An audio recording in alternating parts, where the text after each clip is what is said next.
What is going on, y'all? Welcome to Joel Friday TV.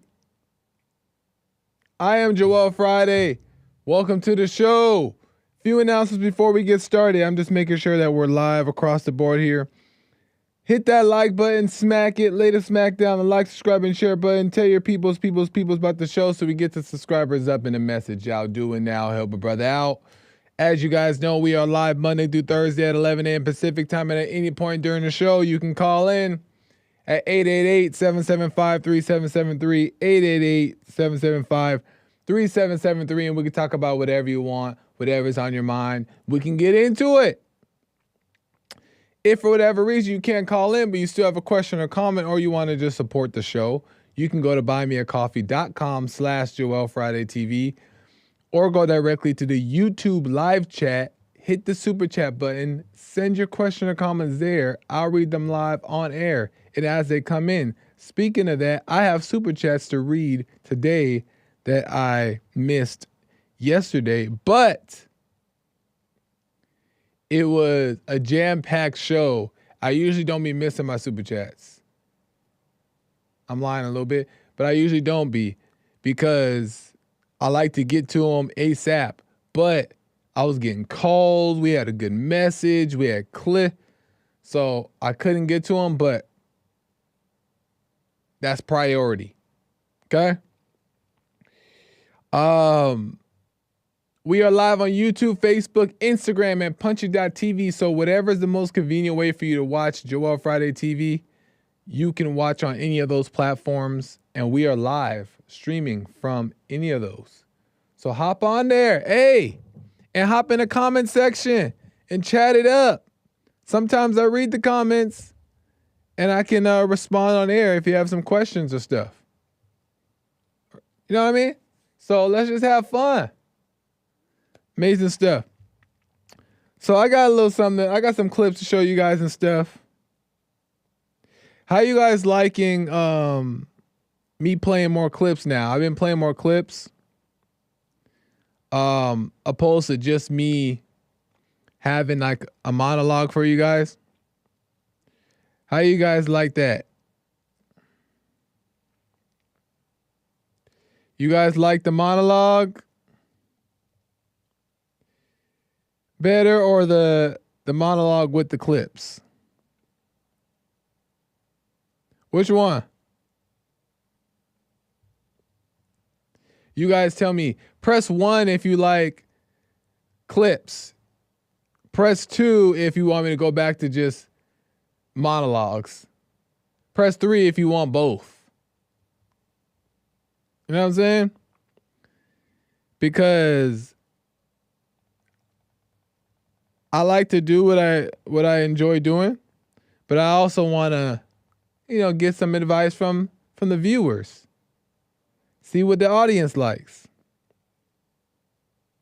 Ghost Patrick said, more clips. Your monologues need work. 3, I'm getting 3s. I'm getting both. Surge is saying more clips. King Wesley says more monologue. CG says both on Instagram here. Santino says, I like it all, Joel. You growing. Right on, Santino. I appreciate it. Sir Buggy says 3. That means both clips and monologue. Okay, fair enough. I'm going to do both. And I'm going to start throwing some news things in there too. Throwing some news in there. That's always kind of fun. We're going to jam-pack this hour up. We're going to make this hour work. Okay. So, topic today is, why are you chasing? And what are you chasing? This is so deep to me. What are you chasing? Every human being, for the most part, until you realize what you're doing. Most human beings, I guess I can't say every, but most human beings really are chasing something. Most human beings are chasing something, whether it be more success, whether it be money, whether it be women, whether it be women chasing men, whether it be God. That one's a good one. Chasing God, that's a huge one. Chasing religion, chasing purpose. Everybody's chasing something for the most part. And I realized that everybody is only chasing. The only reason why anyone is chasing, any one person who is chasing, the only reason why they are chasing is out of fear. Even God, anyone who is chasing God. You guys ain't ready for today's message. What the? Oh, you guys ain't ready. Anybody who's even chasing God is doing it out of fear. Is doing it out of fear. And if you hear me out throughout these different things, the clips I'm going to play in the little message I have, I guarantee, if the Lord is willing, right? Because it's up to the Lord. But if it's up to the Lord, I guarantee that you will be more free after what I'm about to show you guys. Because it's deep to me. The only reason why you're chasing anything, even Jesus, is out of fear. Okay? And I have some clips I want to play that make my point even a little bit further. So there's this guy, right, named Dominic Morrow, and he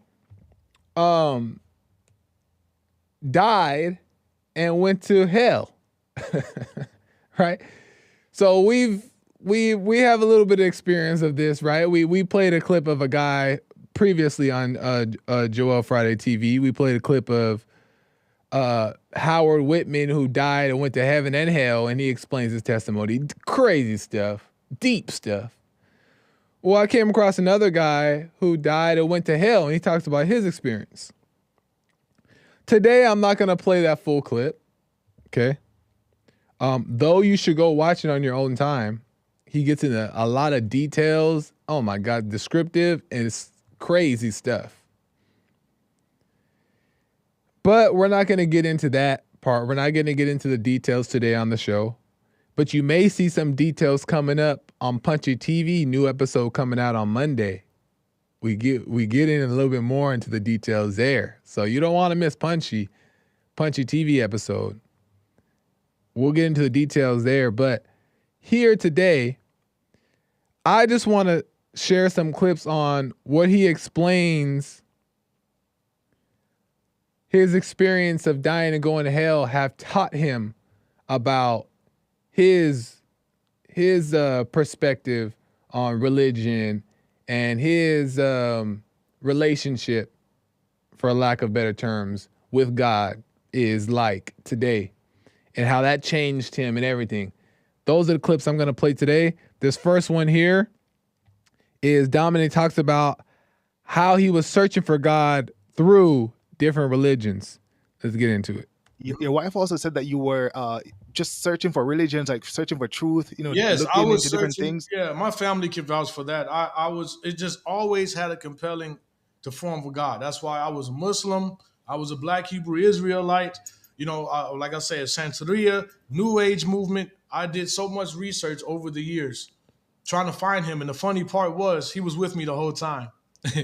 While I was out there looking for all of these things, that's what people don't realize. While you out there searching and trying to search, whenever you have an inkling to find him, that means he's already found you. That was just a quick little clip. He said he was looking through all these different religions, looking through blah, blah, blah, blah, blah. all these different religions to try to find God, which is what most people do. Very relatable, right? And he found out and realized that God was already there. God was with him. God found him. He didn't have to go search and seek. He didn't have to go study all these different things. God is already there. The reason why we go and chase and study all these things is because the world teaches us to. The world tells us to. Go study. Go educate. Go, blah, blah, blah.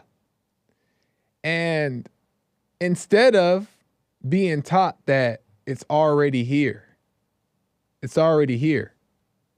Be still. You know what I mean?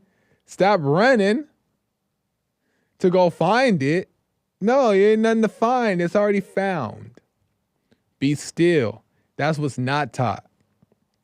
Right? So that's the first clip. Second clip here is where Dominic speaks on, mind you, I don't know if I mentioned, this podcast, just to give the shout out to the podcast, this podcast is by the title of Know Christ on YouTube. So his full testimony, Dominic Morals, is all over the internet. You can find it, but he speaks specifically on these things and his experience on the Know Christ podcast, KNOW Christ podcast on YouTube. Here is where Dominic speaks on the mistakes people make when debating where religion originally comes from. Lord have mercy. Did you look into Christianity? I thought it was a hoax. I thought it was a. I'm just being honest. This is just. I'm keep it 100, as we say. Yeah, I thought it was a hoax. I thought it was just a fear tactic. I thought it was just used to manipulate and control people. I thought it was a European white man's religion. You know what I mean? Come to find out, actually, it's an ancient African religion. It started, but that's a whole nother story. It was never a European religion, but that's what the enemy puts on our mind, because we're so used to just searching the details on things, we lose the message on things. We want to know the scientific principles of things, the historical facts, the archaeological principles, instead of the spiritual message that's come in that package. So that's another tactic to throw you off from getting to the message. Instead, you argue and debating with people on the outside of things, you never get his message. So that's why I want people to be careful with overanalyzing the historical facts of things. We know mankind and man tampered with things. We know this. We know the man tampered with the scriptures. I don't know how many times. That's why there's so many different versions. But when you have discernment, you only can water down God's word so much. But once you have true discernment, you can see instantly his power is still in the scriptures, no matter who try to manipulate it. Man only can do so much to God's word. So, you know what I liked about that clip is the thing that I never understood, and I still can't understand. I still don't understand, is why people have so much concern about what color Jesus was. You hear a lot of the Hebrew Israelites and a lot of other people who really try to prove to the world that no, Jesus was actually black. Religion came. This guy was kind of wanting to do it, but he kept it decent, right? He kept it proper. He didn't overdo it. But no, why is that such a big concern for you? Right? Why is that such a big concern, whether that the Bible or religion or Christianity came from blacks, white, Asians, or Mexicans? Why is that such a big deal? And this guy says is that it's a setup to care about those things, because you're missing the message. And that's the plan of the enemy. He don't want you to focus on the truth. He wants you to focus on the facts. Where is historically who started it first? Who's the original Christian? Who's the original Jew? It ain't you. So how about you not care?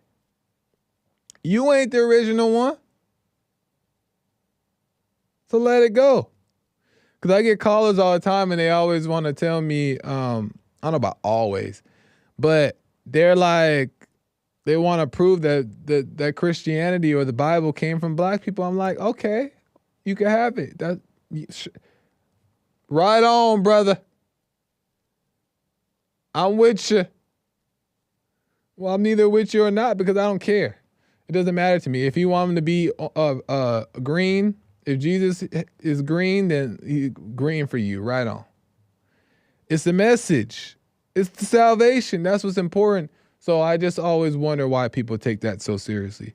Also, what he said too is that when you have discernment, it doesn't matter if the Bible was rewritten by a bunch of different people, if the Bible is, the wording is changed a little bit, right? Of course that's going to happen. Of course there's going to be different interpretations, right?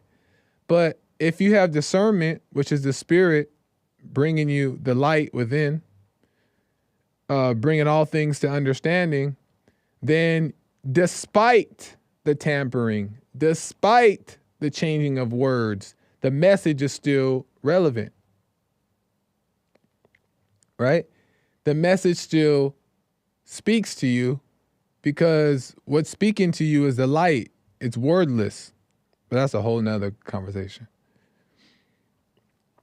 So discernment will guide you in despite of all this stuff. So we need to stop focusing on the wrong things. But the reason why we're focusing on the wrong thing is back to the original message that we're chasing. We're chasing for an answer, looking for an answer. And we get set up with all the wrong questions. Who was the first one to create the Bible? It's not an important question. Be still and allow it to work through you. So I thought that was interesting too. Callers, give me a second. I'm gonna get to you right now. Let me just finish it up here. I'm almost done. I got some callers on the line, and they want to get in there on the topic. I appreciate it. But here is where Dominic speaks on how long it took for him to share his hell experience with the world. This is another thing I want. Ooh, here we go. How long after you had the experience, you started street ministry and started to say, you know what, I'm going to take this seriously and start evangelizing, etc.? It took about a good 14 years. Wow. So 14 years before you started street ministry? Mm-hmm. So that whole time were you grappling with your relationship with Jesus? You were trying to figure things out. What happened between that time? He was building his relationship with me. I started to change instantly. I mean, I started to notice the change in my attitude, the people I was hanging with. So I started to see the instant changes. I definitely started to change. But people don't understand. The same way there's different levels of fear in hell, there's different levels of purity and maturity in the spirit. Mm-hmm. See? And also, I learned from experience, you only rise as high as your faith. Okay? You only rise and you're only as powerful as your faith. Okay? Yeah. And you only as powerful as how much you know him personally. So he took his time with me. So now it is concrete. It is concrete. It is a part of every fiber of my being. It's a part of my character now because I didn't rush the process. I accepted it. My foundation is solid now. I didn't want to rush it because of my experience. I was authentic. That's why I'm authentic. I'm bold. I'm courageous. Yeah. I have nothing to hide from anyone because I know him personally now.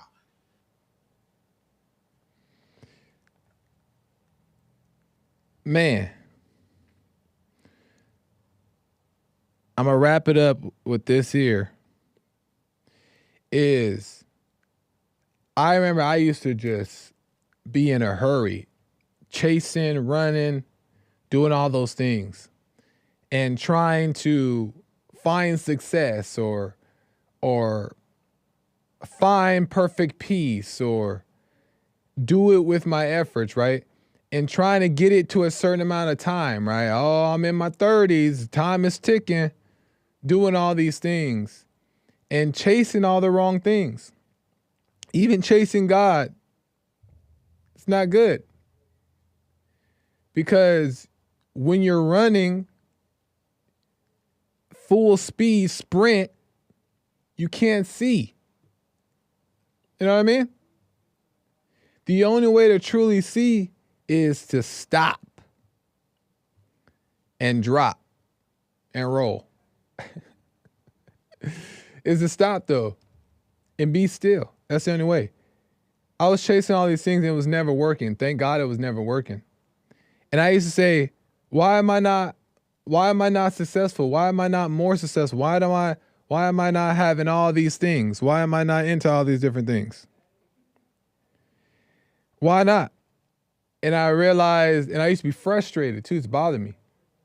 Why am I not more successful at this age? Why, blah, blah, blah. And I realized for me, this for me, it may not be for you, but it's for me, is that God is trying to build success within first. He's trying to build the success within first. So when those things come, you can handle them or you can deal with them properly. But he wants to build success within first. And then he can add all things to you. And when he adds some things, because he be adding stuff. Oh, he be adding. You're ready for it. You're ready for it. And that's where it's at. 14 years, that's what I say. It don't matter how long it takes you, 14 years. But the point is not to chase, because chasing is not being still. So if you worried about what race Jesus is, you worry about the wrong things. If you're trying to figure out how you can have perfect peace today, you're worried about the wrong things. Just live. Just be aware, be present, be conscious, which is being aware of yourself and, keeping your eyes open. Like, oh, that was interesting. I wonder what that means, right? You're asking questions, you're being aware, you're not just oblivious. It doesn't mean just stop doing everything, but it just means be aware. Just watch and learn with your eyes open. And that's where all the answers come. Not in trying to study all the books to figure out if Jesus is black. Keep doing that if you want, but you ain't going to find Jesus. You're going to find his color. You ain't going to find his color. But you're going to find something. It ain't going to be him. So anyway, let's get to the calls. If you're chasing, it's only out of fear. Just keep that in mind. If you're chasing something, anything, you're only chasing out of fear. Because peace and faith doesn't want or doesn't even desire. So let's go to Ronnie out of Ohio. Ronnie, welcome to the show. You're on the air. Hey, Joel. How you doing today? All is well, Ronnie. How are you? All is well. We black. Right on. Can't complain. Yeah, I wanted to get in on the topic of Jesus and his skin color and whether or not it's important. Right. Is it important? Yes. And why? It's important because if we ignore it, then we allow for people or the enemy or the devil to use fake information to try to change our minds and lead us to hell. So how would, like, in your opinion, how would Jesus being black or white change what he did and what you can do as well? So it has no effect on who Jesus was or his actions or his purpose or why God sent him here to die for us. Right.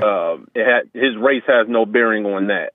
But when we look at 2024 and we have people that think Jesus was white, it gives them a sense of superiority over other races.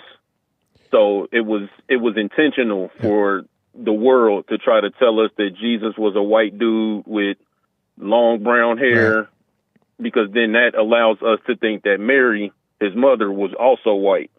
And when we think that the Son of God is white and that the mother of God's son is white, they can use that to leverage political power, religious power, right, and take advantage of people who are non-white. Okay. Let's use that as an example. If that's the case, for one, that's human nature.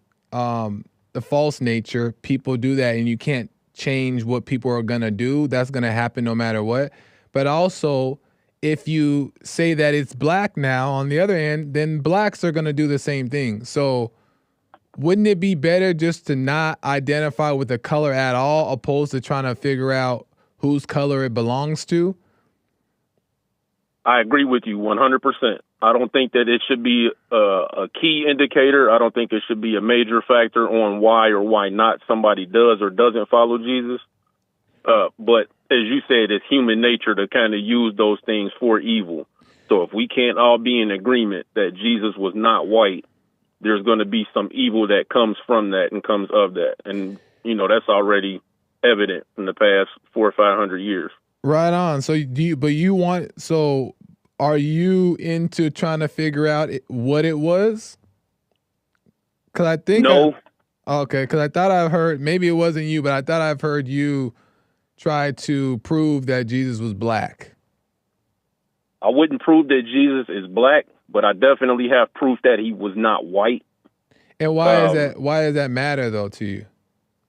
It matters because if you're living in a white world that tries to tell you that Jesus was white and he was a white dude with long brown hair and a beard and his mama was white, they can try to say that this is a white country, this is a white world, and then Negro, know your place. That's the type of mentality that they have, and they try to use the Bible to justify it, and I'm against that. Well, don't you think that that is somebody else having control over whoever thinks that way, that they can control them by being bothered by that? So don't you think them white people, let's just say that's true, is that white people can identify with Jesus being in their race, and now they can identify blah, blah, blah, like you said.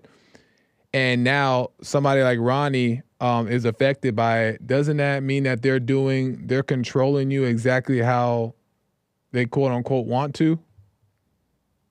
No, not with me. They don't control me. They don't control. But if you care about it, they do control you. I care insofar that we are all on the same page. Again, it doesn't have any bearing on my life, and I know who Jesus was and the purpose that he was fulfilling. The Holy Spirit doesn't have a race. Right. So again, it doesn't disturb my peace. My peace is always intact. Nice. But when I hear people try to say that Jesus was a white dude, and that Mary was white, and that this is a white world, and that I live in a white country, and I should know my place, I'm like, nah. You're allowed to think that, it's a white world and a white country, but to try to bring Jesus into it and say that this is justification for it, I'm like, nah, that's blasphemous. So why does it bother you then? Because I'm just trying to figure out, like, why should we even care at all? Like, if people are going to do that, because we're never going to stop people from identifying with things and claiming that they are things or whatever the case is. I'm just trying to figure out, why do we care about that? Why do we need to care about that? I'm saying we should care because it's important. The same way that guns can affect people's lives, religion does the same thing. And people can use religion. People have weaponized religion, and they've weaponized the skin color of Jesus to try to push their thoughts and beliefs on the order of the world in the way it should be, especially from a racial standpoint. That's the only reason I say we should care about it. We should only care about it so that we can be in agreement. Because Jesus couldn't have been a white dude and hide and escape from the Romans the way that he did in all those scriptures. If he really was a white dude with a long beard and long hair, there's no way he would have been able to hide in those situations when he was escaping from the Romans that were trying to capture him. So there's biblical proof and evidence that he wasn't white. So for people to try to convince the world that he was, there's something that they're trying to do. And that's the only reason I'm saying we need to care about it, is because there are people that are weaponizing it. But we need to be aware of it. But that's the thing, is that let them weaponize it then. Let them weaponize it if that's what the case is. You or anybody caring about it is only feeding into the the silliness of it, because at the end of the day, I've never seen this, so I've never heard white people identifying with this on a mass scale that Jesus was white and using it as a weapon. I think most people generally think Jesus was white because of the photos and stuff like that, but I don't think it's necessarily bad or good. But I don't see people weaponizing it like you say, but let's just say if that is true, let's entertain it, is that if they're doing it, that's wrong. Why are they using anything as a weapon? That's silly, right? Of them. But for us to now try to go and debunk that is only feeding into the lie. That's only giving them power. Why care about it at all? Why not just work on your life and you be the example, and that will defeat all the little silly lies that are out in the world, don't you think? I agree with you mostly. Okay. We just can't ignore people that are weaponizing religion. But who's doing that though? Especially if say that again. Who's doing that though? I don't see people weaponizing religion with race, like you say. It's a lot more subtle now than it was a century or 2 centuries ago. As you said, it's almost common knowledge, even though it's false knowledge, for people to assume that Jesus was white. So they don't have to fight the fight as hard as they used to when people knew that Jesus was not white. And it's not really to me, it's effortless to debunk it. There's not a white guy that can hide in the crowd amongst brown and black people when they're trying to escape from the Romans. It's impossible for that to happen. Okay. And tell me, really quick, what's wrong with, help me understand what's wrong with people identifying with it being white or identifying with it being black. How does that affect somebody else? If they identify with it, to me, if they identify with it to where even somebody that's in agreement with me on Jesus being black, if they're like, yeah, Jesus was black, so that means black people are superior, I would strongly disagree with them on that. I wouldn't go that far to weaponize it. The same way white people that say Jesus was white, so therefore black people should know their place, I'm in a disagreement with them also. If they were weaponizing Buddha or some type of Hindu religion, it wouldn't have as much bearing on me, and it wouldn't affect me nearly as much as somebody weaponizing the faith that I follow. But what is your concern? What is your concern about it? What do you think is going to happen if this gets out of control? People identifying with it and using it as a weapon. What does that do to society and people? For me, it does nothing. It doesn't. I don't lose any sleep over somebody. If somebody is hell bent, if somebody's hell bent on believing that Jesus was white, that's on them. Right. For people that made the white images, completely don't know what the 10 Commandments were. Right. In making images, and then when they take the image that they have and they try to spread it out throughout the world, I'm like, okay, what's your agenda? And their agenda can't be good if they're breaking the commandment by making an image, and then they're selfishly making that image look like them. To me, what they're trying to do is say, we are the dominant race, we're the more powerful race, and they're super duper in the world, they're super duper of the world and not in the world. So I don't lose any sleep over it, because that's them, and that's the bed they got to lay in. Then what it sounds like what we need to do is get people to have the mindset that you have, meaning like not letting it affect them, not caring about that being an issue, or not letting that even be something that even enters into their thought process of how to prevent that, but just to live life and not let it affect you. That should be more the focus than trying to debunk any of these stuff. Because I agree. You know what I mean? Because people are going to do what they're going to do no matter what. We'll never, ever, ever, ever, ever be able to stop people from doing things that are silly, evil, things we don't agree with. That's always going to happen because evil exists. But if it doesn't affect you, then people will see that by you just being you. And I don't think that we got to go and try to, save people from thinking that way. Mm-hmm. You know what I mean? Yep, absolutely. And that's why I say, even if I am jumping in a conversation like this where we're discussing Jesus' race and what he looked like, I literally just point to the scriptures and I leave it at that. And if they believe it, cool. If they don't believe it, I just wish them well in their hell. Right on. Well, that makes sense, Ronnie. Yep. So yeah, I ain't gonna hold up the line too much. I know probably Mark or somebody want to call in and tell me why Jesus was white and why the white race is superior. But I'm like, we're all God's children at the end of the day. Well, most of us are God's children at the end of the day. So I'll see the rest of God's children on the other side. Well, I appreciate you calling in, man. Sounds good. Thank you, man. Yes, sir. Have a good one. All right, you too.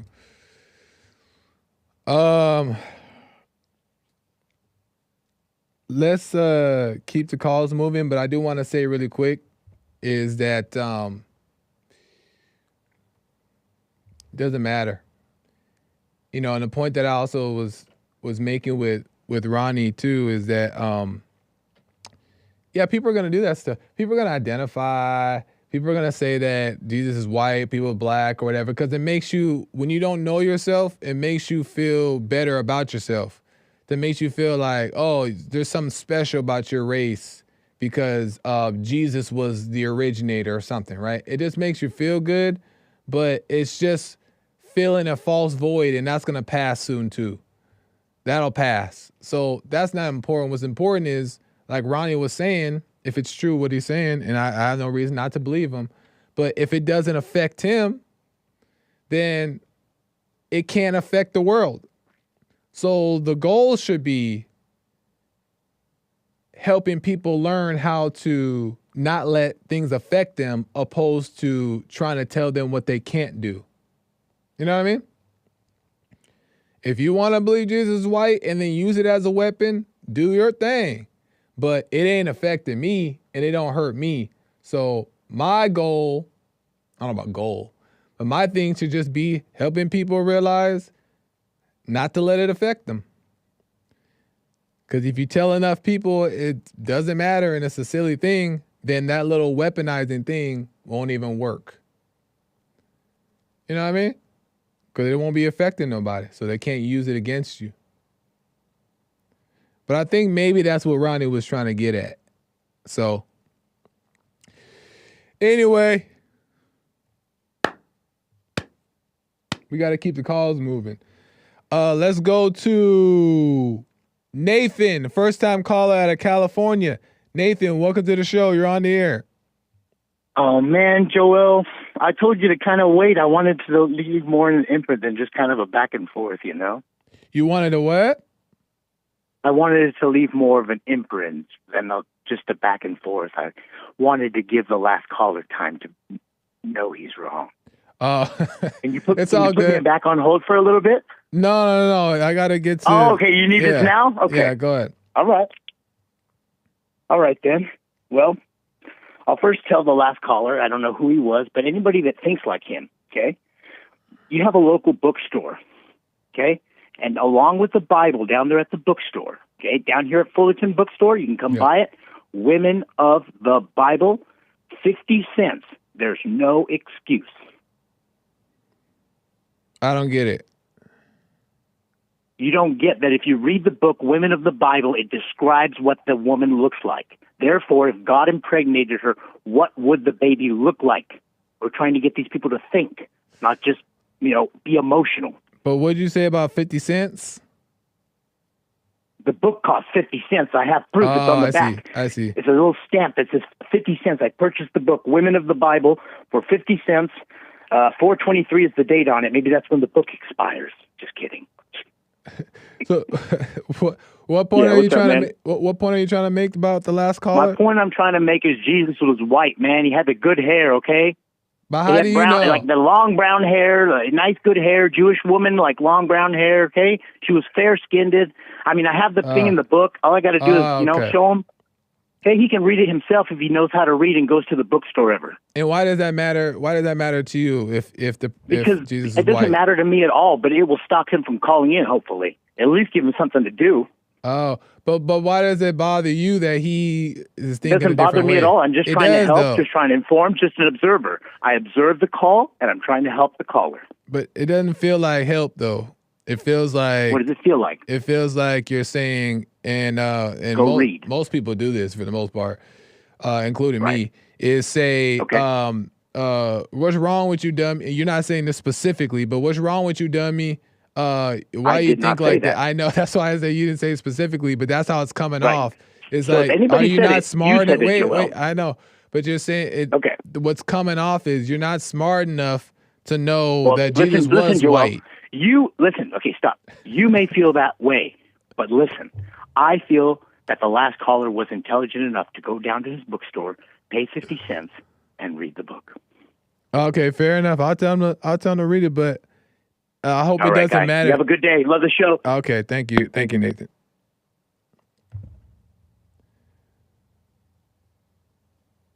What the? I don't even know how to respond to that call. Whatever. It don't be promoting books on the show, people. I didn't catch him promoting the book, but just in case he did promote some kind of book, don't be promoting books. Let me go to Serge out of Texas. Serge, welcome to the show. You're on the air. Thank you, Joel. How are you? All is well, Serge. Joel, before I tell you about this vegan story, I want to say anybody that's thinking about color is looking with the physical eyes. Yeah. And I promise you, when you look from the eyes within of the spirit, it's not of the world, and you're not worried about color. Yeah, that's not even a thought. You don't really care. And that's what I was asking Ronnie. Like, why do you care? He says he doesn't care, but that's what I was wondering. It's like if you really were focused on what matters, it's irrelevant, the color. Yeah. Yeah, I think it was a bit of double talk from my angle. Listening, it sounded like double talk. He dressed it up real nice, but it was a bit of double talk. But Joel, I used to be vegan. You ain't never tried that? I had some. I accidentally bought some vegan beef jerky last week. And it was the worst thing I ever had in my life. And because it was beef jerky supposed to be like hard and like tough, right? This was all soft and it was like cute. I was like, what the? So I was like, I don't know about this vegan thing. But what's your story about? That was you trying? But and then I went to there's this what's his name? Kevin Hart has a restaurant that has it's called the Hart House. And they have a chicken sandwich that's plant-based, I think. That one was good. I ain't gonna lie, that one was good. So maybe some things are pretty good, but I just like my food to be killed first. Yeah, I can't disagree. So it's a simple story. I was out there trying to win, trying to chase health. And like you said, if you're chasing anything, it's out of fear. Yeah.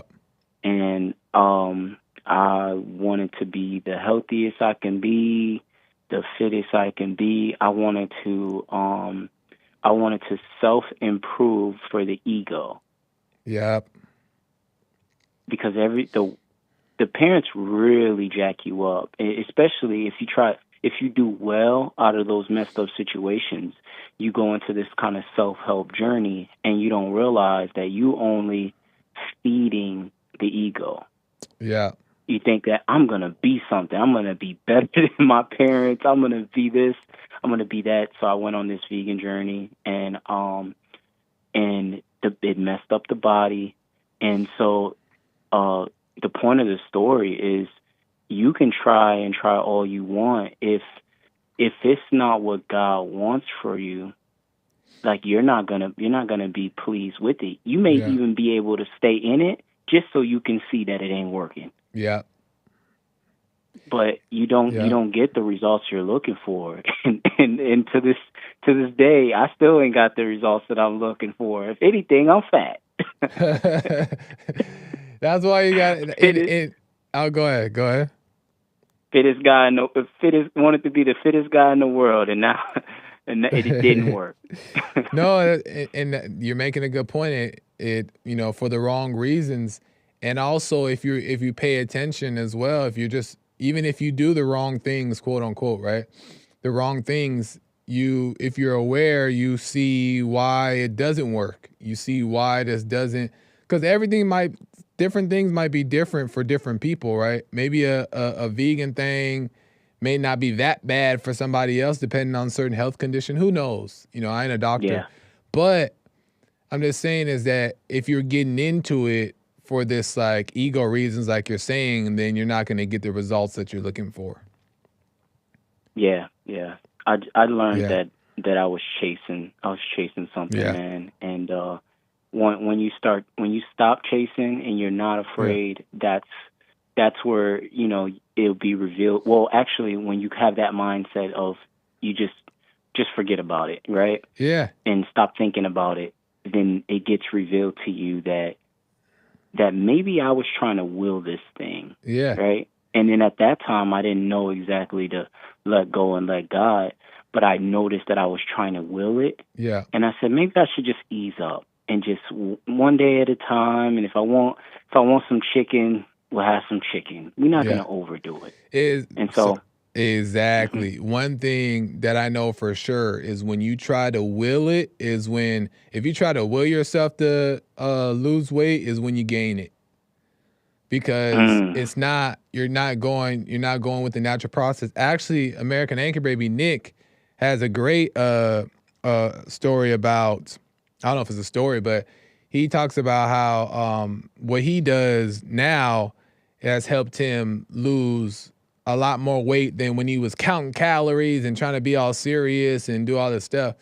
That didn't help him as much as whatever he's doing now has helped him lose weight. So it's not in the willfulness or the force or the effort that makes you lose or get any type of traction.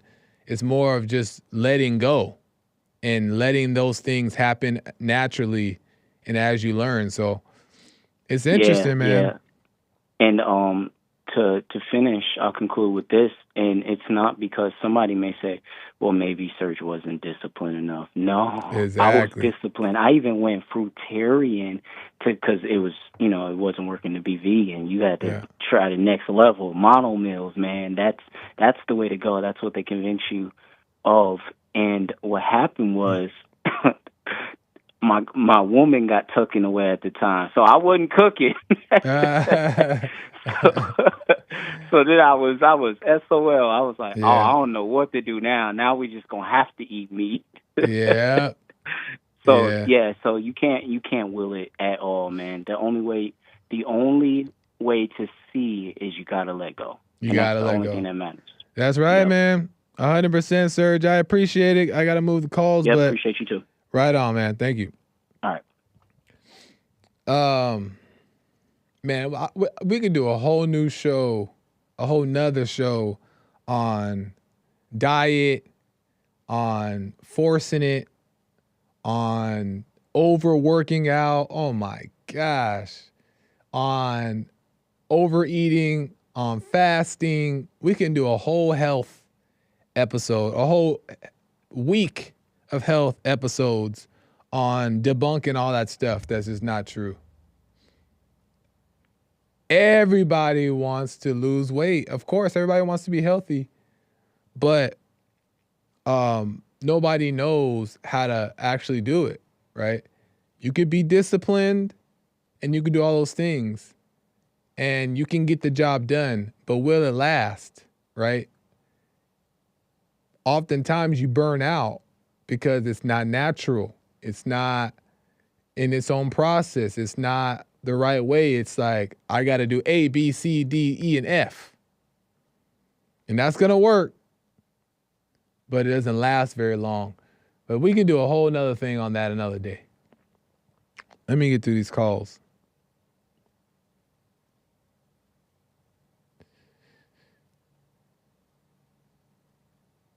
Let me go to Derek out of Nashville. Derek, welcome to the show. You're on the air. Joel, thanks for taking my call. Yeah, no problem. I have a good diet plan for you. If you just get stuck in your imagination for a week, you just stop eating. The pounds start to shed. And that's what happened to to me last week. It was wild. You know how Jesse says when you start waking up, you really don't know how evil you are. And I feel like I checked out for just one second. I don't know what happened. And I went on this downward spiral for a whole week. And then I listened to church. Church was amazing on Sunday. And right at the end, I was doing that thing where I'm like, you're failing at this. It's not working. And then I came back to the present moment, and I realized I had been in my imagination for like 4 or 5 days. Yeah. I totally checked. It's almost as if I took a psychedelic. I hadn't gone anywhere. I hadn't talked to anybody. I'm just here at home, working, doing my thing, but I wasn't eating. I couldn't sleep. And I was all in my head of thinking about all the dumb stuff I've done and this girl and that girl and why am I not here or there? I mean, what happened? And it feels like that evil spirit like doesn't want to leave sometimes. And then I'm like, oh, it's fine. Because all of a sudden I was aware again. Yeah. And it seemed like it was this enormous gift. And I realized I've spent most of my life living in my imagination, chasing things, wanting things. And I guess the gift there was in that gap between living in my imagination and becoming I'm like, oh, I don't have to do anything. I just have to recognize it and keep moving forward. But I found it remarkable. I didn't even mean to get stuck there, and I don't even know how I got stuck in that downward spiral. And it was all in my head. Yeah. Can you relate to that? Do you No, you know what I'm talking about, or do I sound nuts? No, you're 100% on the money. I grew up the same way. As a matter of fact, I didn't do well in school at all because my attention span was so short. And people, the doctors would say it was ADD and they wanted to put me on medication. My mom said, no, thank God. But it wasn't that it was ADD or none of those things. It's just because I was always in my imagination. I escaped into my imagination at an early age. And I've been there for years and years and years and years and years until I started understanding awareness, coming to bond and understanding awareness and you're not your thoughts and to, do the silent prayer. And that's when things started to make more sense. And when you are aware, you start to detach yourself from what you believe the truth is, right? Because the only reason why we stay in our head because it's satisfying, for one, but for two, we think it's true. We think it's real. We think we're getting something from it.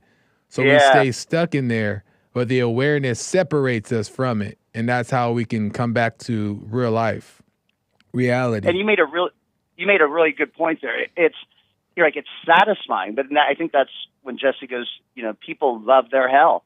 There was nothing pleasant about it, but I just got stuck there. And I'm like, oh, this girl and this thing and that thing. And then I came back and that's like it was like this breath of fresh air. I was like, oh, I don't have to, that's all done. It's all just a memory. It's all just, it doesn't even exist. And I was living with it. Yeah. And honestly, it was awful. Great diet plan. Live in your imagination for a week. You'll drop some pounds for sure. But, you'll lose weight. But for whatever it's worth, my vote's for the monologue. I always appreciate how nice how you present things. So I really appreciate the time. But any other thoughts on any of that? No, I appreciate that, and I appreciate your input on the imagination thing because you're so right about that, and you explaining that it's very true, especially with the imagination. And, I know you're joking about this, but I would encourage people to be in imagination to lose weight. I am joking. I know. Clear. Yes. I know. But I appreciate it, and thanks for the call, and call me again. I appreciate all you guys. Thank you so much, Joel. Yeah, no problem. All right. No, the imagination thing is not a joke. And the only trick is because the feelings that's the deception, really. is the feelings. Because if you didn't have the feelings, the thoughts would just pass in and out, right? But the thoughts come, and the belief of the thought is what brings the feeling. And once that feeling there, it's like it confirms the lie. It confirms the feeling, confirms the lie, because the feelings are I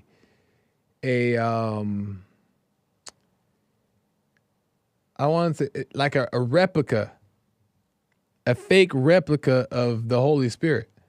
That's what it is. That's why the feeling exists. That's why the feelings exist. There's an exact replica of God's kingdom. Satan imitated it to deceive, to make you believe it's God's kingdom. He set it up that way on purpose. So you'll think about something and then you'll start panicking, right? Because the fear hits. And you're thinking that that's godly fear, right? You're thinking that you're thinking that that's real. It's real. It's the truth, right? That you're being warned that you better watch out because this might happen. And it's a setup because the feeling makes you believe that it's true. It's the truth. It's crazy. It's a crazy world. It's a crazy world. But that's why we come back to the present. Know what I'm saying? But right on, Derek. Appreciate it, man. Let me get to these super chats real quick. AG from yesterday's show says, give Kamala credit where credit is due. America has finally been unburdened by what has been. Right on. We thank Kamala for leaving. Thank you, Kamala. We thank you for leaving. Appreciate it, AG. Matthew says, Black Hebrew Israelite diet is only eating EBT allowed foods. That's racist, Matt. Not all blacks are on EBT, Matt. Come on, man. You're using your white authority, your white privilege. You're being a supremacist right now, Matthew. Stop it. Okay? I know a lot of whites that are on EBT. Okay? Thank you, Matthew. I appreciate it. Let me check somewhere else. Gregatron says, Joel, my friend, I know I'll have some extra money because Trump won. So here you go. Right on, Greg. I appreciate it. Greg buys a few donuts here. 5 donuts. Thank you, Greg. I appreciate it. Not a real donut. Donation in the form of donut. Thank you, Gregatron. Angbound Art bought a couple donuts. Says, I'm chasing my own growth, developing spiritually, realizing the sanctity or the amazement of life. I do this by Jesse's advice of detaching and observing without judgment. Also, I do it through engaging with arts, using imagination. Do you think this is a practical use of imagination? Realizing the sanctity of life. I do this by detaching and observing without judgment. I do it through engaging with the arts, using imagination. When you engage with the arts, that's a practical way that we use the imagination, right? So if you're going to paint a painting or you're going to play a basketball game or something, you're going to use your imagination as a tool to get the job done, right? But you're not dwelling on it after it's over. If you're still dwelling on the painting or the basketball game afterwards, then that's when the imagination is being abused. That's when you're being set up because the game is over. The painting is done, right? So if you're using it to do something, right? Do a puzzle, paint a picture, then there's nothing wrong with using your imagination as it's intended to be used in that moment. But I don't know about the chasing the growth thing. Chasing the growth. I don't quite know what you mean, but we shouldn't be chasing. Just be still. It's enough to know that, of course, you want to grow. It's enough to know that you want to grow, and then that's it. Don't go now try to figure out how to grow, right? Don't go set your schedule up with activities that involve growth. That's not proper, in my opinion. Do what you want, but that's just what I believe. It's enough to know, God, I want to learn, and I want to grow, and I want to overcome. And he says, okay, my son. And then you let go and trust him. To me, that's just how I see it. But I appreciate that band art. I hope that makes sense. I got to end, y'all. I'm gone. Oh, C-Sal says counterintuitive is actually the correct word, Joel, referring to yesterday. Thank you, C-Sal, for the correction. I got to go, y'all. Listen, I'm not here tomorrow, so I don't get to see you guys or hang out with you guys tomorrow. No Joel Friday TV on Friday, but I'll see you guys back here on Monday. Dang, 1, 2, 3 days. I'm not going to hang out with my friends. My friends on IG, Facebook, YouTube, and Punchy.tv. Come on. But it's okay. It'll be here before you know it, and we'll be back together again. But make sure you guys follow, like, and share Joel Friday TV across the board. Help a brother out. Let's get the message out. Also follow Punchy.tv, which is a show that I'm a host on, along with a few other co-hosts that come in here as well. James Hake, the American Anchor Baby, and frequent guests that come in and out. So make sure you guys go subscribe and check out Punchy.tv. We got a new episode coming up this Monday. Ooh-wee! At 2 p.m. Pacific time. You don't want to miss that. And today, American Anchor Baby is coming in. One of the co-hosts on Punchy TV. He will be doing his own show, American Anchor Baby, at 4 p.m. today. And every day, Monday through Friday. So make sure you guys check him out. Amazing stuff. I got to go, y'all. I'm gone. Have a great weekend. Merry Christmas. Happy birthday. Happy Thanksgiving. All that good stuff. And to Zenny, happy Halloween. All right, guys. I got to go. Bye.